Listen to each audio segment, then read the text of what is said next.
प्रणाम। नमो नमः। प्रणाम गुरुजी। प्रणाम। प्रणाम गुरुजी, नमो नमः। प्रणाम प्रणाम। गुरुजी, नमो प्रणाम नमः। गुरुजी, नमो नमः। प्रणाम। नमो अरिहंताणं, नमो सित्ताणं, नमो आयर्याणं, नमो उवज्झायाणं, नमो लोये शब्दसाहुणं, येषु पञ्चनमुक्कारो सब्बपावप्रणाशनो मङ्गलाणं च सब्देशिं पठमं हवै मङ्गलं। मङ्गलं भगवान् वीरो मङ्गलं गौतमप्रभु मङ्गलं स्थूलिभद्राद्या जैनधर्मोऽस्तु मङ्गलम्। अंगूठे अमृतवसे लब्धितणा भंडार, श्री गुरु गौतम समरिये वांछित फलदाता। पूज्यपाद देवेंद्र सूरी महाराजा के चरणों में वंदन करके देवेंद्र सूरी महाराजा विरचित यह चौथा कर्मगन षडचिति नामा, यह ग्रंथ में 26 द्वार, मुख्य वैसे 10 द्वार है किंतु 26 द्वार की विचारणा यहाँ बताई है, जिसमें पहले विभाग में 1 से 8 गाथा में 14 जीवस्थानक पर 8 विचारणा बताई और 9वीं गाथा से लेकर 44 गाथा तक 62 मार्गणा पर 6 विचारणा बताएंगे। तो सबसे पहले उस 62 मार्गणा जो है उनके मूल 14 भेद कौन से है और उनके 62 नाम कौन से हैं, ये बता रहे हैं। गई इंदिये काय जोए वे कसाय नाणेय संयम दंसण लेसा भव सम्मे सन्नी आहारे। यह गाथा तीसरे कर्मगन में भी थी, थोड़ी फर्क थी। तो ये 14 मूल मार्गणा के नाम है कि 14 मूल मार्ग इस प्रकार है। गति मार्गणा जिनके 4 भेद है, देवगति, मनुष्य गति, नरक गति और तिर्यंच गति। दूसरी इंद्रिय मार्गणा जिसके 5 भेद है, एक इंद्रिय, बेइंद्रिय, तेन्द्रिय, चौरिंद्रिय और पंचेंद्रिय। काय मार्गणा जिसके 6 भेद है, पृथ्वी काय, अपकाय, तेहुकाय, वायुकाय, वनस्पति काय और त्रस्काय। चौथी योग मार्गणा जिसके मुख्य 3 भेद है, मनोयोग, वचन योग और काय योग, और उसका विस्तृत से देखें तो 15 योग भी हो सकते हैं। वेद मार्गणा जिसके 3 भेद है, पुरुष वेद, स्त्री वेद और नपुंसक वेद। कसाय मार्गणा जिसके 4 भेद है, क्रोध, मान, माया और लोभ। ज्ञान मार्गणा जिसके 8 प्रकार है, मति ज्ञान, श्रुत ज्ञान, अवधि ज्ञान, मनोवर ज्ञान, केवल ज्ञान। मति अज्ञान, श्रुत अज्ञान, विभंग ज्ञान। संयम मार्गणा जिसके 7 प्रकार है, सामयिक चारित्र, छेदोपस्थापनी चारित्र, परिहार विशुद्धि, सूक्ष्म संप्राय, यथाख्यात चारित्र, देशवीति चारित्र और सर्ववीति चारित्र।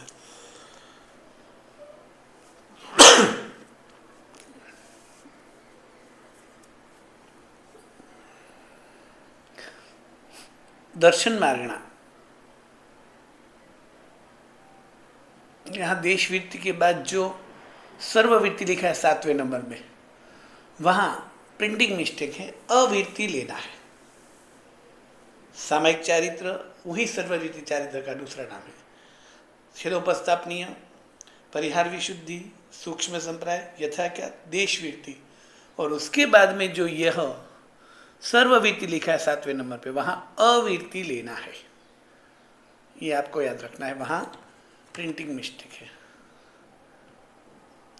7 चारित्र में 7वां नाम है अवृत्ति, सर्व की जगह अ।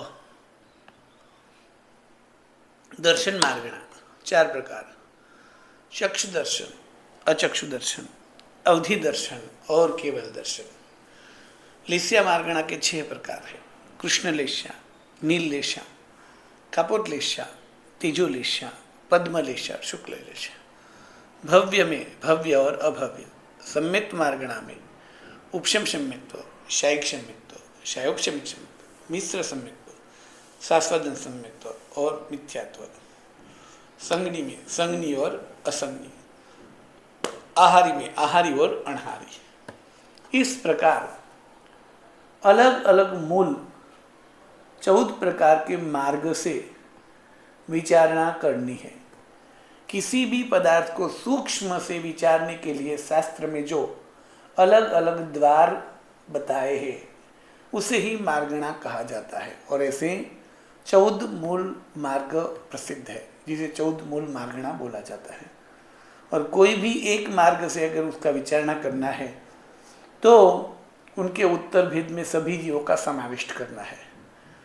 तो इस प्रकार 14 मूल मार्गणा के उत्तर भेद बताए 62, जिसमें कई सारी मार्गणा ऐसी हैं कि जिसके इतने भेद है और कई सारी मार्गणा ऐसी है कि जिसके विपरीत भेद भी लिए हैं। जैसे संज्ञी में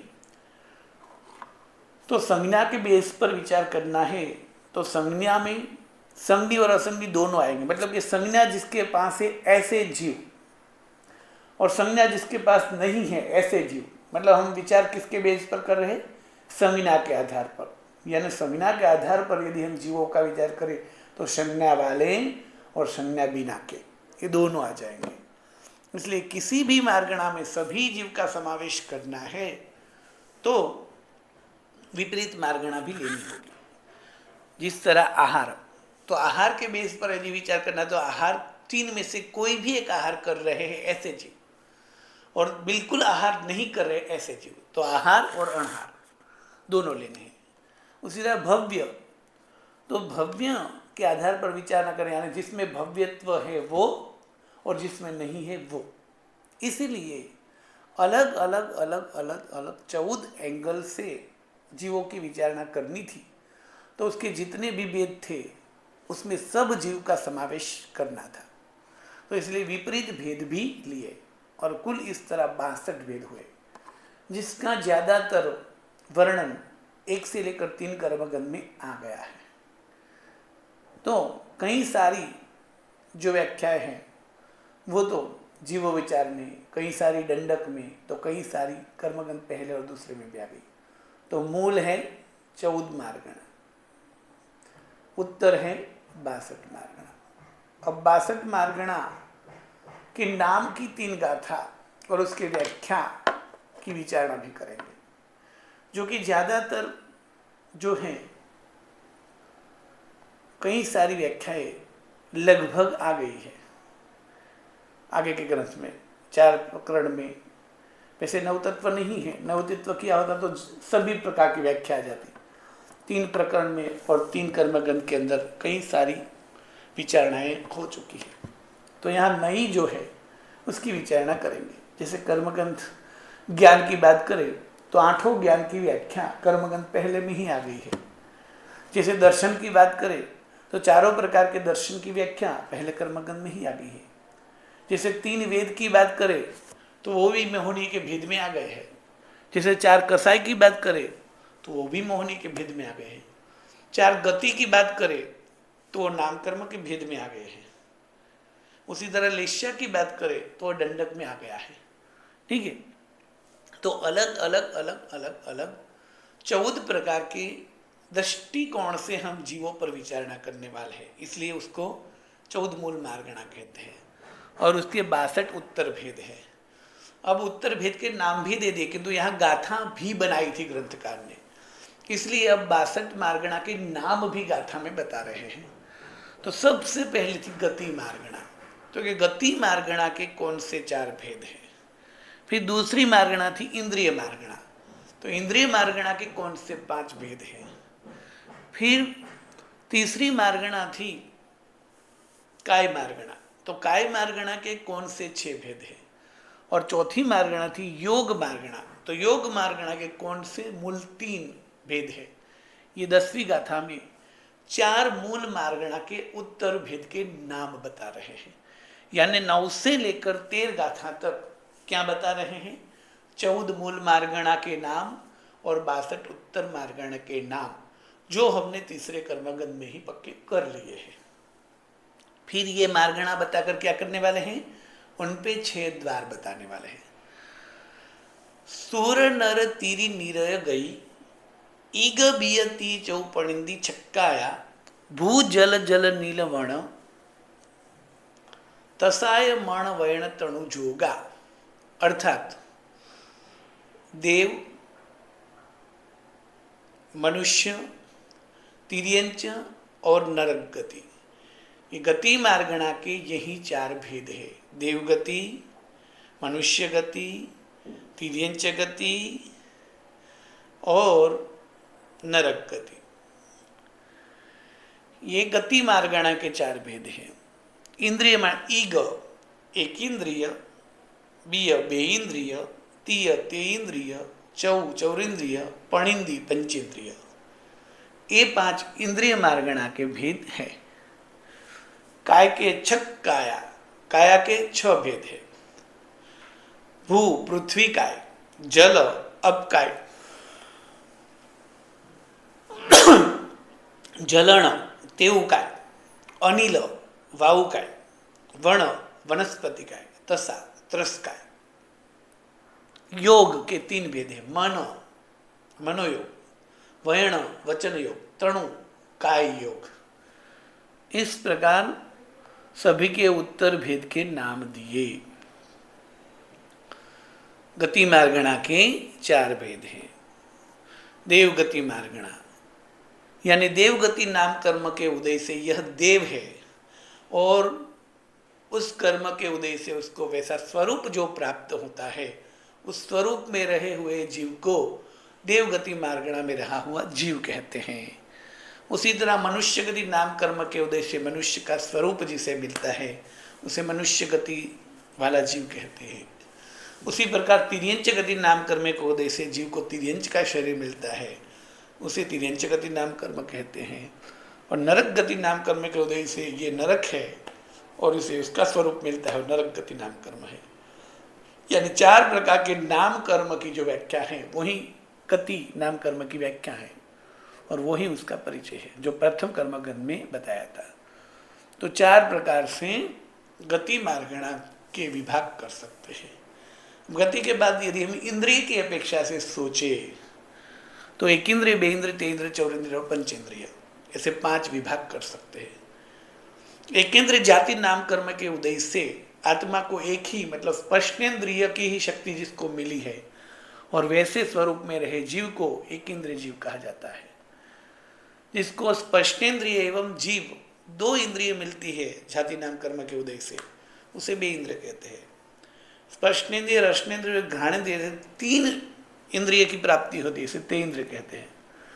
चार इंद्रिय स्पर्शेंद्रिय, रसनेन्द्रिय, घ्राणेन्द्रिय और चक्षु इंद्रिय, चार इंद्रिय जिसके पास प्राप्त होती है उसे चौरिंद्रिय जाति नाम कर्म का उदय कहते हैं। और पांचों इंद्रिय जिसको प्राप्त होती है उसे पंचेंद्रिय नाम कर्म कहते हैं।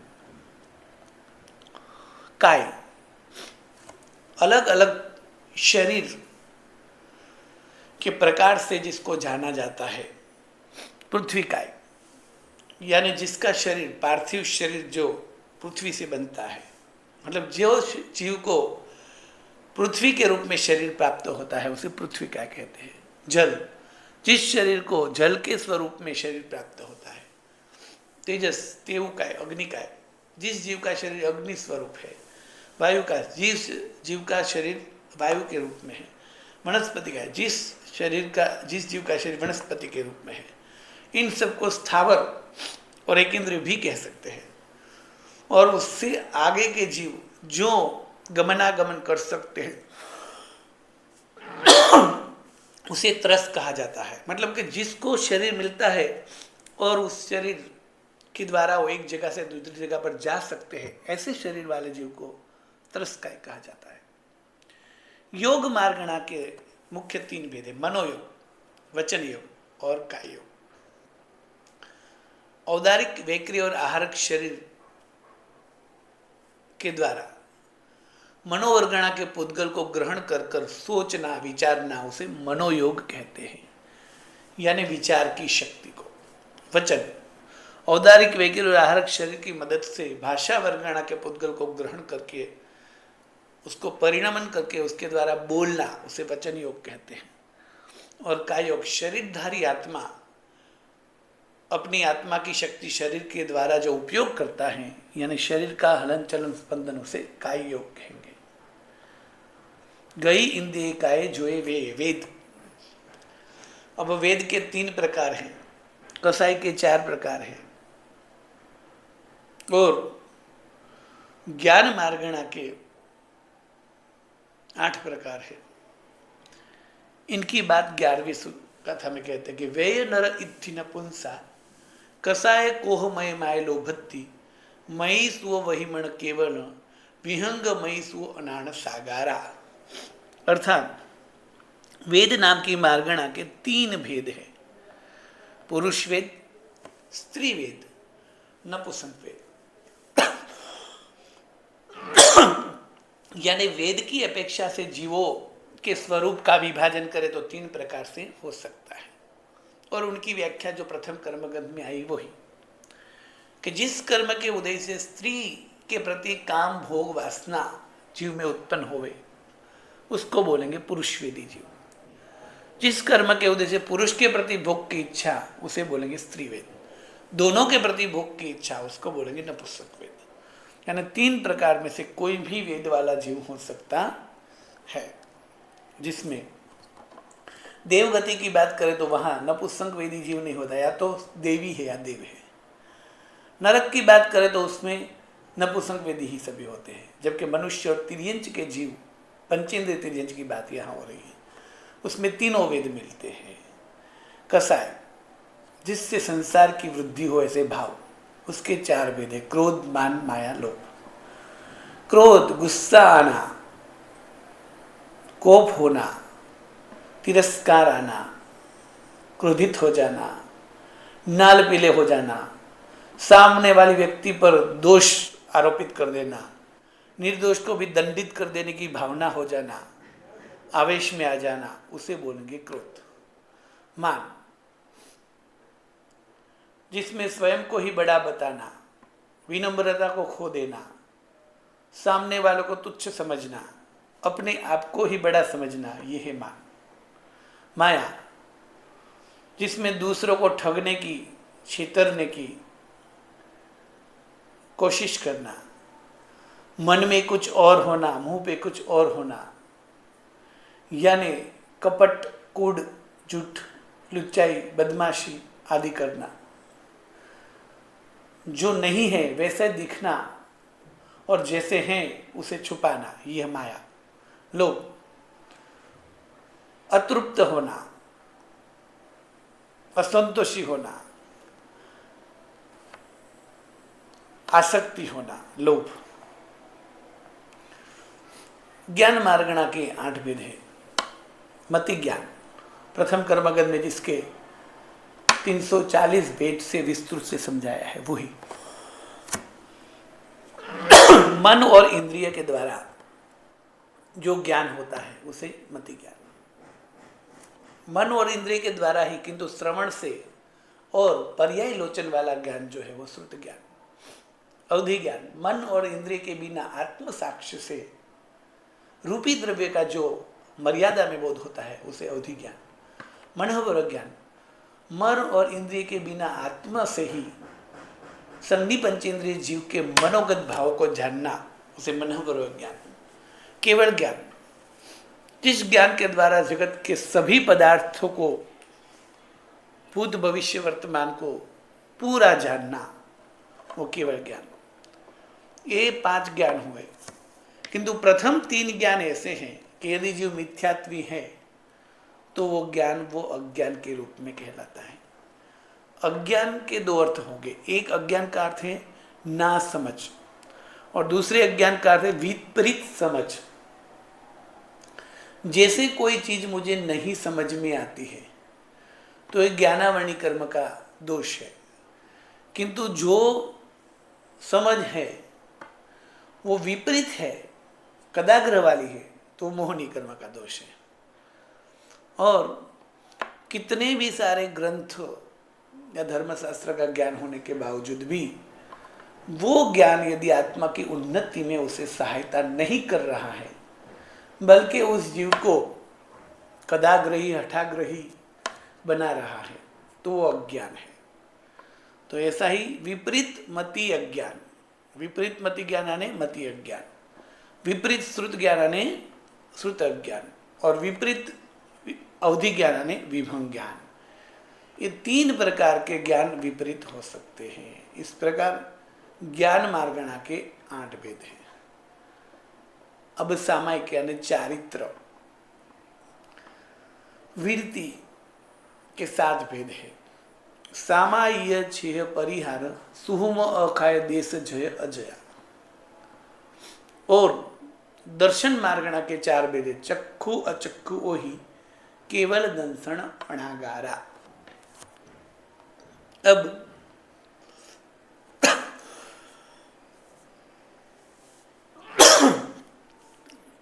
सामायिक यानी चारित्र के 7 भेद जो हैं उसकी व्याख्या ज्यादातर आगे नहीं आई है। दर्शन मार्गणा की बात करें तो 4 प्रकार के जो दर्शन गुण जिसका वर्णन पहले कर्मगंध में आएगा, वही चक्षु इंद्रिय के द्वारा जो सामान्य बोध होना उसे चक्षु दर्शन कहेंगे। चक्षु को छोड़कर बाकी अन्य इंद्रियों से जो बोध होना उसे अचक्षु दर्शन कहेंगे। अवधि ज्ञान के जैसे ही सामान्य बोध होना उसे अवधि दर्शन कहेंगे। और केवल ज्ञान के जैसे ही सर्वद्रव्य का संपूर्ण सामान्य बोध होना उसे केवल दर्शन कहेंगे। अब चारित्र की बात करें तो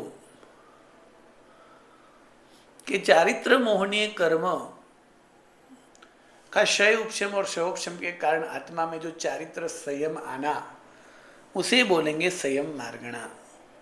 और इन संयम मार्गणा में भी विपरीत भेद भी समाविष्ट किया है, यानी बिल्कुल संयम नहीं होना, उस चारित्र को अवीरति यानी जिसमें वीरति है ही नहीं ऐसा चारित्र उसे अवीरति बोला जाएगा। तो लास्ट से हम शुरू करें तो अवीरति संयम यानी किसी प्रकार के संयम को नहीं स्वीकारना उसे अवीरति संयम कहा जाएगा। यानी जीव इसमें मिथ्यात्वी, सास्वादनी, मिश्री या तो सम्यक दृष्टि ज्यादा से ज्यादा हो सकता है। तो अवीरति चारित्र का अर्थ है कि अप्रत्याख्यानी कसाय का नियमा उदय होना और उसके कारण वो कोई भी प्रकार की वृत्ति लेने में सक्षम नहीं हो सकता, यानी उसको भाव वृत्ति नहीं आती है।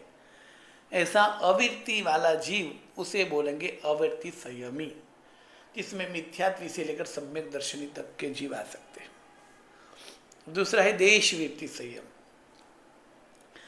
यानी सम्यक दर्शन के साथ साथ में यदि यत् किंचित पाप यानी अल्पांश से पाप का त्याग किया है, आरंभ शुभारंभ का त्याग किया है, तो उसे बोलेंगे देश आंशिक वृत्ति। जैसे हम सब है श्रावक श्राविका जिसको बोला जाता है, गृहस्थ जीवन में रहकर भी जो कई सारे पापों को त्याग करते हैं वो देश वृत्ति। और ये देश वृत्ति जो है वो तिर्यंच और मनुष्य दोनों में आ सकती है, जबकि नारक और देव तो हमेशा अवृत्ति ही होते हैं। जबकि मनुष्य में और तिर्यंच में उसमें पंचेंद्र तिर्यंच की बात है, देश वृत्ति हो सकती है और तिर्यंच देश वृत्ति तक ही जा सकता है। अब आगे के बाकी के जो संयम है वो सिर्फ मनुष्य जीवन में ही मिलते हैं। तो वास्तविक संयम के 5 ही प्रकार है, क्योंकि अवृत्ति वो तो वृत्ति का अभाव है, देश वृत्ति वो अल्प वृत्ति है, सर्ववृत्ति यानी साधु धर्म उसे संयम बोला जाएगा। तो उसके 5 भेद बताए हैं। पहला है सामायिक चारित्र। सामायिक यानी यहाँ हम जो 48 मिनट का लेते हैं उसे भी सामायिक कहते हैं, वो सामायिक नहीं, यहाँ यावत जीवन का सामायिक है। यानी सामायिक चारित्र कि जिस संयम में समभाव की प्राप्ति होती है उसे सामायिक कहेंगे। यानी ऐसा जीवन जीना जिसमें जीव में क्षमता की प्राप्ति होने लगे उसे संयम कहेंगे। और जीवन पर्यंत पापों का त्याग करके दीक्षा ग्रहण करना उसे बोलेंगे सामायिक चारित्र, और उसे बोलेंगे सामायिक सर्ववृत्ति धर्म। और ये सामायिक चारित्र जो है वो 2 प्रकार से दिया जाता है। इत्वर कथित और यावत कथित।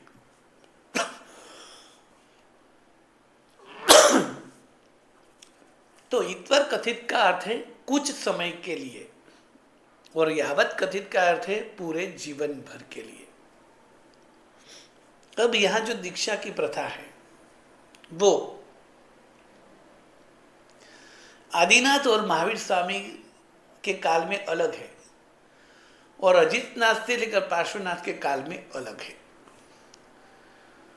अभी भी महाविद्य क्षेत्र में एवं अजितनाथ से लेकर पार्श्वनाथ भगवान के समय में सीधी ही जीवन पर्यंत की दीक्षा दी जाती थी, जिसे सामायिक यावत कथित चारित्र कहा जाता है। जबकि आदिनाथ और महावीर स्वामी के समय में पहले कच्ची दीक्षा या तो लघु दीक्षा दी जाती है और फिर बड़ी दीक्षा दी जाती है।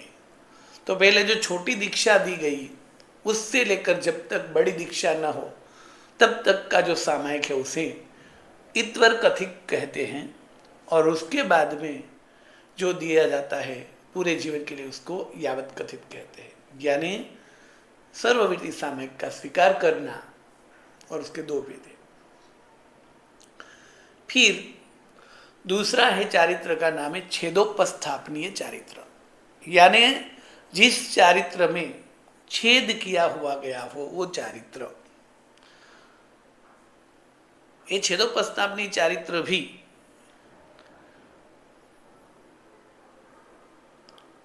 पहले और अंतिम तीर्थंकर के समय में ही होता है,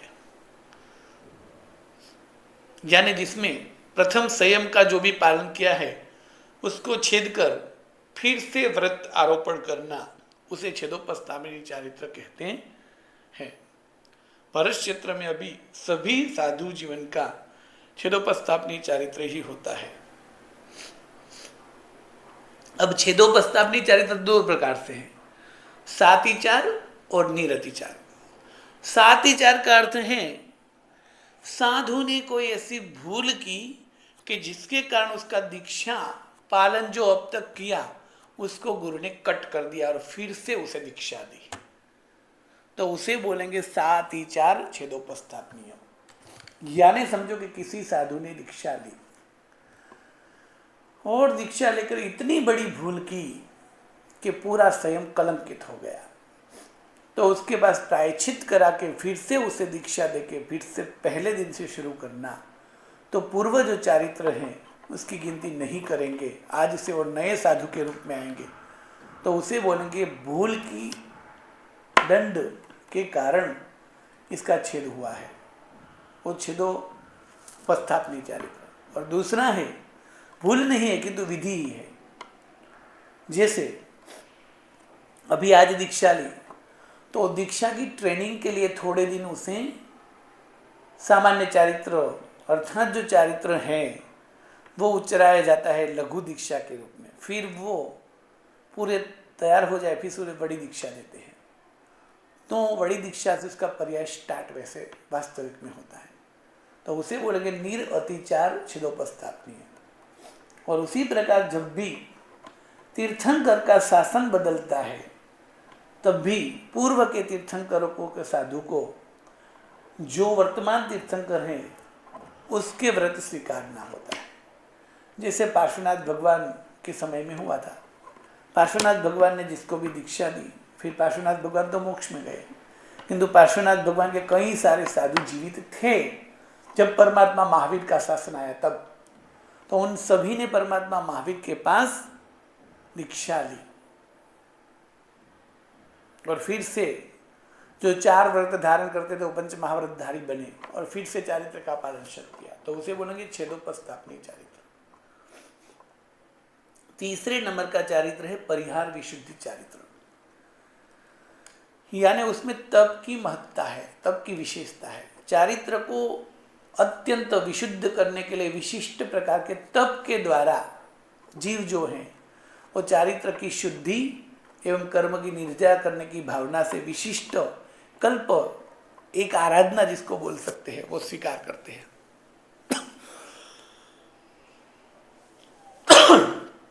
और वो है परिहार विशुद्धि संयम। इस परिहार विशुद्धि संयम में 9 के जोड़े में यानी 9 के ग्रुप में ये तपस्या कर सकते हैं, जिसमें 9 साधु अपने गुरु की आज्ञा लेकर, गुरु की अनुमति और आशीर्वाद से विशिष्ट साधना करने के लिए नगर से, शहर से, बस्ती से, दूर ऐसे साधना के लिए और तपस्या के लिए निकल जाते हैं। और जो 9 होते हैं उसमें ये तप 18 महीना चलता है। तो 9 में से पहले 4 तप करते हैं, दूसरे 4 उसकी सेवा करते हैं, और एक उसमें से गुरु बनता है यानी वाचनाकार बनता है। 4 तपस्वी है जो तप करते हैं पहले 6 महीने, उसकी सेवा में जो है उसे परिचारक कहते हैं, और एक उसमें वाचनाचार्य यानी वाचना देने वाले होते हैं। फिर 6 महीने के बाद दूसरे 4 जन तपस्या करते हैं। जिसने तपस्या हो गई वो उनकी सेवा में लगते हैं, और एक वाचनाचार्य होता है। फिर दूसरे 6 महीने के बाद जो वाचनाचार्य थे वो तपस्या करता है। उस 8 में से एक वाचनाचार्य बनते हैं और बाकी के 7 उनकी सेवा करते हैं। उस प्रकार 18 मास तक विशिष्ट तप करते हैं। इस तप के सहित जो संयम पालन है उसे परिहार विशुद्धि कहा जाता है, जिसमें यदि ग्रीष्म ऋतु यानी गर्मी यानी उनाला चल रहा है तो उनको तपस्या में मध्यम से एक उपवास तो करना ही होता है। यानी ये 6 महीने, समझो 6 महीने के तप चल रहे हैं, उसमें अजी गर्मी है तो एक उपवास आंबिल, उपवास आंबिल, उपवास आंबिल ऐसे करना है, या तो 2 उपवास आंबिल, 2 उपवास आंबिल, 2 उपवास आंबिल ऐसे पूरा करना है, या फिर अट्ठम आंबिल, अट्ठम आंबिल, अट्ठम आंबिल से करना होता है। यानी ग्रीष्म ऋतु में भी कम से कम उपवास का पचखान, उपवास आंबिल तो करना ही है, और इस तपस्या से चारित्र को शुद्ध करना है। यदि सर्दी की ऋतु चल रही है तब जो तपस्या करता है उसको कम से कम 2 उपवास से तपस्या करनी है, यानी 2 उपवास आंबिल, 3 उपवास आंबिल और 4 उपवास आंबिल, ऐसे पूरे 4 महीने करना है। और यदि वर्षा ऋतु चल रही है तो उसको कम से कम 3 उपवास आंबिल, 4 उपवास आंबिल या 5 उपवास आंबिल में से करना है। इस प्रकार 18 मास पूर्ण करने के बाद वापस अपने गच्छ में भी आते हैं, या तो फिर जिन कल्प भी स्वीकार करते हैं।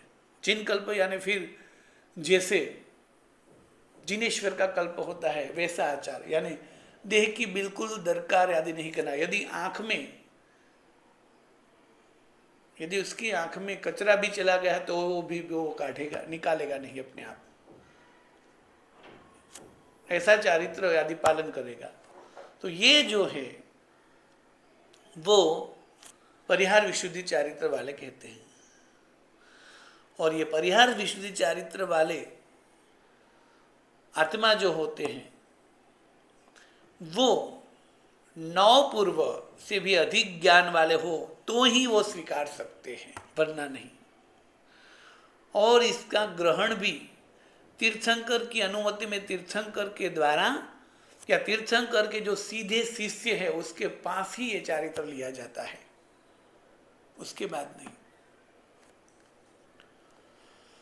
चौथे नंबर का है सूक्ष्म संप्राय चारित्र, यानी आत्मा 10वें गुण स्थानक में प्रवेश कर ले, और 10वें गुण स्थानक वाली अवस्था वो मतलब कि मोहनीय कर्म जो है उसमें तीनों दर्शन मोहनी का उदय नहीं है, चारित्र मोहनी में अनंतानुबंधी का नहीं है, अप्रत्याख्यानी का भी नहीं है, प्रत्याख्यानी का भी नहीं है,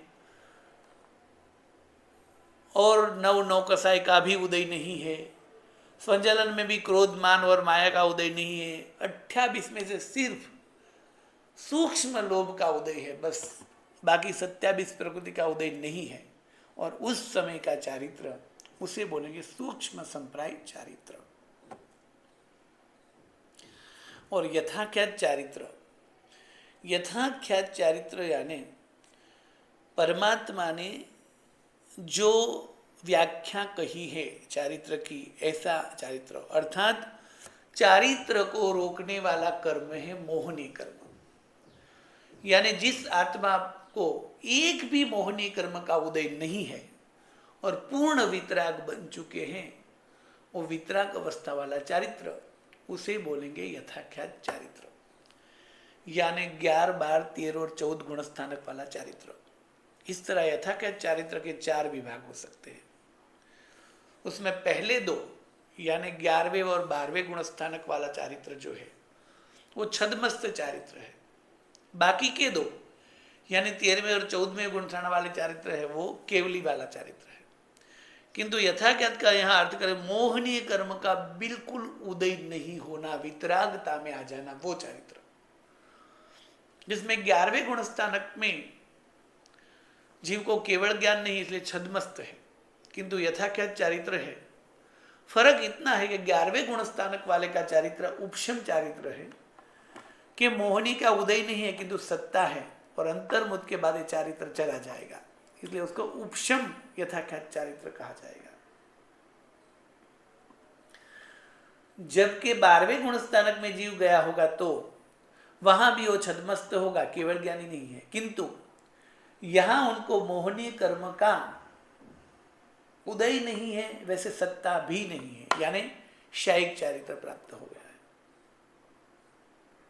और यदि वो 13वें गुण स्थानक में है तो छदमस्त नहीं, केवली है, यानी वितराग और केवली वाला चारित्र है, किंतु यहाँ मन वचन और काया का व्यापार चालू है, अर्थात वो भगवान विहार भी करते हैं, बोलते भी हैं और द्रव्य मन से जवाब भी देते हैं, तीनों योग करते हैं, तो सहयोगी केवली है। और जब योग बंद कर देते हैं यानी 14वें गुण स्थानक का चार्य, उसे अयोगी बोला जाता है। दर्शन मार्गणा के 4 भेद। लेस्या के 6 भेद है। किन्हा नीला काऊ तेहु पम्माय सुक्क भव्यरा वेय खय गुवसम मिच्छ मीस सासण सन्नियरे। यहाँ लेस्या मार्गणा के 6 भेद है। कृष्ण, नील, कापोत, तेजो, पद्म, शुक्ल, जिसकी व्याख्या दंडक में आ गई वही। फिर भव्य और अभव्य, फिर सम्यक्त्व में वेदक अर्थात शयोपशम, शयोपशम सम्यक्त्व, शायिक सम्यक्त्व, उपशम सम्यक्त्व, शाश्वतन सम्यक्त्व, मिश्र सम्यक्त्व और मिथ्यात्व सम्यक्त्व, संज्ञी और असंज्ञी। इस प्रकार लेस्या के 6 भेद। कृष्ण लेस्या, नील लेस्या, कापोत लेस्या, तेजो लेस्या, पद्म लेस्या, शुक्ल लेस्या। भव्यत्व जिसमें होना यानी अनादि काल से जिस आत्मा में मोक्ष गमन की योग्यता होना वो भव्य, नहीं होना वो अभव्य, जिसमें कर्म कोई कारण नहीं है। सम्यक्त्व में औपशम सम्यक्त्व यानी अनंतानुबंधी 4 कसाय और दर्शन मोहनी के उपशम से आत्मा में जो सम्यक्त्व परिणाम पैदा होता है वो तत्व रुचि, उपशम सम्यक्त्व, जो 2 प्रकार से ग्रंथि भेद जन्य यानी प्राथमिक उपशम सम्यक्त्व जो अनादि से पहली बार करता है वो, और उपशम श्रेणी सम्यक्त्व यानी जो श्रेणी में चढ़ते हुए करता है वो। प्राथमिक उपशम सम्यक्त्व में जीव मरता नहीं है, किंतु उपशम श्रेणी वाले सम्यक्त्व में जीव मरता है। शायोपशम सम्यक्त्व यानी जिसमें अनंतानुबंधी 4 कसाई और दर्शन मोहनी के शयोपशम से आत्मा में प्रकट होने वाली तत्व रुचि, अर्थात जिसमें संकित मोहनी का उदय होता है बाकी का नहीं। शायिक सम्यक्त्व यानी जिसमें अनंतानुबंधी 4 कसाई और 3 दर्शन मोहनी का संपूर्ण क्षय हो चुका है वो भाव। और ये शायिक सम्यक्त्व प्राप्त करने वाला जीव यदि आयुष्य नहीं बांधा है तो वही भव में मोक्ष में जाता है, और यदि आयुष्य बांध लिया है तो 3रे, 4थे या 5वें भव में तो उसका मोक्ष होता ही है। सास्वादन सम्यक्त्व यानी उपशम सम्यक्त्व का काल पूरा होने से पहले ही जिस जीव को अनंतानुबंधी का उदय हो जाता है 6 आवली का पहले या एक समय पहले, तो मलिन हुआ उपशम सम्यत्व उसे बोलेंगे शास्त्रादन सम्यत्व। मिश्र सम्यत्व यानी मिश्र मोहनी कर्म के उदय के कारण जीव को तत्व प्रति अरुचि भी नहीं है और रुचि भी नहीं है, ऐसे तीसरे गुण स्थानक वाला भाव। और मिथ्यात्व यानी मिथ्यात्व मोहनी कर्म के उदय से जीव को तत्व के प्रति अरुचि है, विपरीत परिणामी मिथ्यात्वी है, वो भाव। संगनी, संगनी का अर्थ है 3 प्रकार की जो संज्ञा है उसमें से दूसरे नंबर की संज्ञा होना, जिसका वर्णन दंडक में आया है।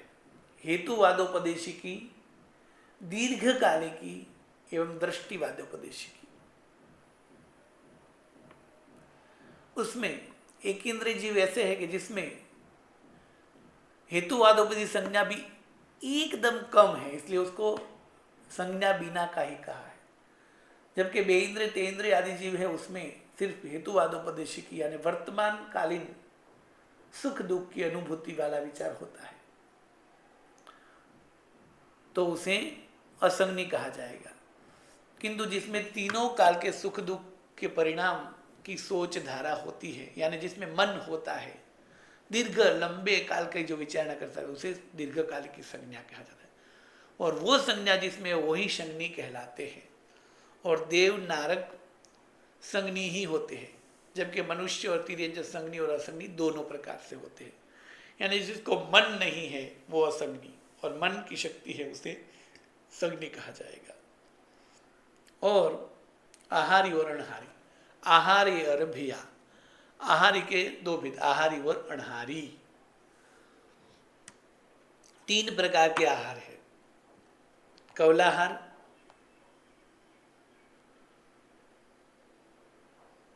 लोमाहार, ओजाहार। कौलाहार यानी मुंह के द्वारा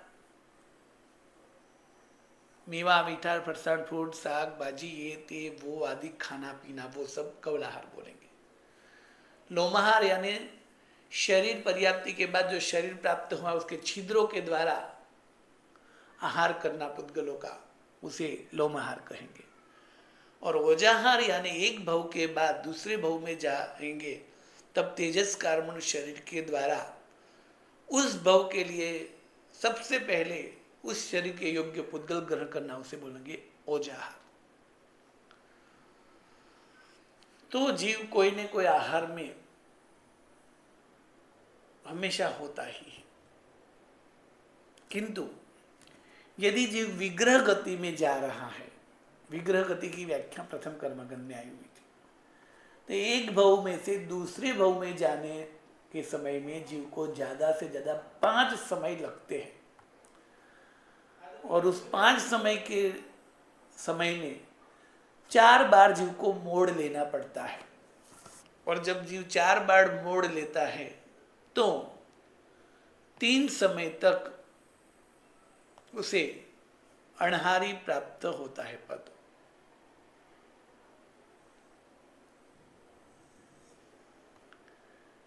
एक, 2, 3, 4, 5,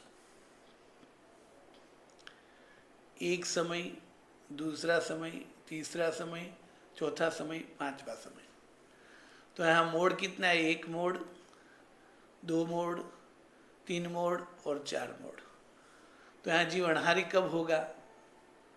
तो यहाँ से यहाँ जाते समय वो आहारी होगा, किंतु यहाँ फिर वो अनहारी होगा एक समय के लिए, यहाँ भी अनहारी होगा दूसरे समय के लिए, और यहाँ भी अनहारी होगा तीसरे समय के लिए। यहाँ से वो आहार चालू कर देगा अगले भव के लिए।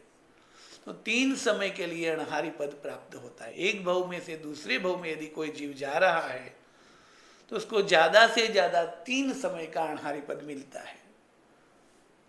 अनहारी पद में करा विग्रह गई अनंत, दूर करी ते दीजिए अनहारी शिव संत। या तो केवली समुद्घात के समय भी 3 समय अनहारी प्राप्त होता है। मतलब तीनों में से एक भी आहार जीव जब नहीं करता है तब उसे अनहारी कहा जाता है। और तीनों में से एक भी आहार चालू है तो उसे आहारी कहा जाता है। जीव अणहारी पहले, दूसरे और चौथे गुणस्थानक में विग्रह गति में ही होता है, यानी एक भव से दूसरे भव में जाने के बीच में। वो भी किसको? यदि उसका जन्म स्थान और मृत्यु स्थान एक ही लाइन में है तो अनहारी पद नहीं आएगा, अलग अलग लाइन में है तो ही अनहारी पद आता है। यानी विग्रह गति में जीव अनहारी पद होता है, और केवली समुद्घात और 14वें गुण स्थानक में भी जीव अनहारी होता है। इस प्रकार अनहारी यानी आहार नहीं करना तीनों में से एक भी प्रकार का, और आहारी यानी तीनों में से एक भी प्रकार का आहार होना, इस प्रकार 14 मूल मार्गणा और उसके 62 उत्तर भेद हुए। अब 14वीं गाथा से लेकर 44वीं गाथा तक यानी 30 गाथा तक 62 मार्गणा में 6 द्वार की विचारणा बताएंगे।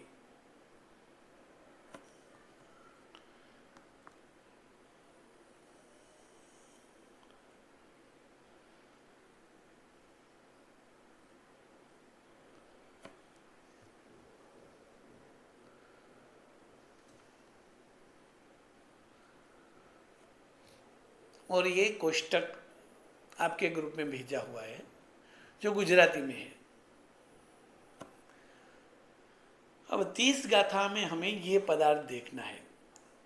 तीसरे कर्मगंध में ये मार्गणा के नाम तो सभी आ ही गए हैं कि गति मार्गणा के 4 भेद, फिर इंद्रिय मार्गणा के 5 भेद। इस प्रकार इस कोष्टक में पहले 62 मार्गणा के नाम दिए हैं। अब हर मार्गणा में हम 6 पदार्थ देखेंगे, मतलब